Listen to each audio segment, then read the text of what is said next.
नाशिक महानगरपालिका सार्वजनिक बांधकाम विभागाकडून खड्डे बुजविले की अपघातांसाठी सापळे रचले।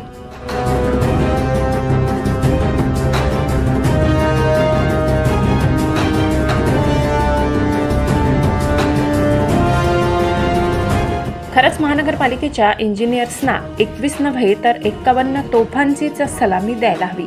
कारण दिनांक 16 जुलै रोजी उत्तम नगर ते अंबड पोलीस स्टेशन नवीन नाशिक महानगरपालिका या मेन रोडवर रस्त्याला पडलेले खड्डे बुजविण्यासाठी महानगरपालिकेकडून खडी आणि मुरुम त्यावर रोड रोलर फिरवून रस्त्यांची झालेली दुरावस्था, अवघ्या 3 महिने आधीच बनविलेला रस्ता पुन्हा फुटल्यामुळे निकृष्ट दर्जाचे झालेले काम लपविण्याचा केलेला केविलवाणा प्रयत्न आता मात्र नागरिकांच्या जीवावर बेतत असल्याचे समोर येत आहे।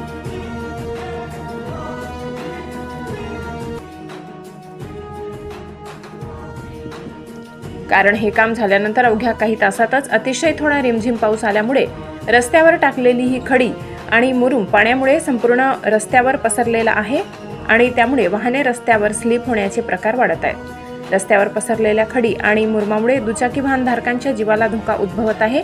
एकीकडे खड्डे आणि दुसरीकडे पडलेली ही खडी, गाडी स्लिप झाल्यानंतर दुचाकीस्वारांना रस्त्यापेक्षा या खडीचा जास्त मार लागत आहे आणि हे सर्व काम होत असताना महानगरपालिका नागरिकांच्या सोयीसाठी नव्हे तर नागरिकांसाठी मृत्यूचे सापळे रचत आहे की काय असंच म्हणावं लागेल। शिवाय यासाठी केला जाणारा खर्च तो देखील नागरिकांच्या टॅक्स रूपी पैशातूनच केला जात आहे।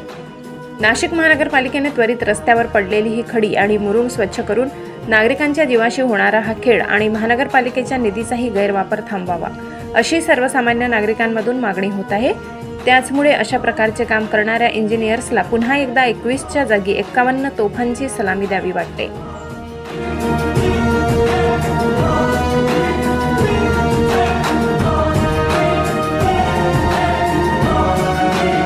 महाराष्ट्र माझा न्यूजसाठी मुख्य संपादक जनार्दन गायकवाड, नाशिक।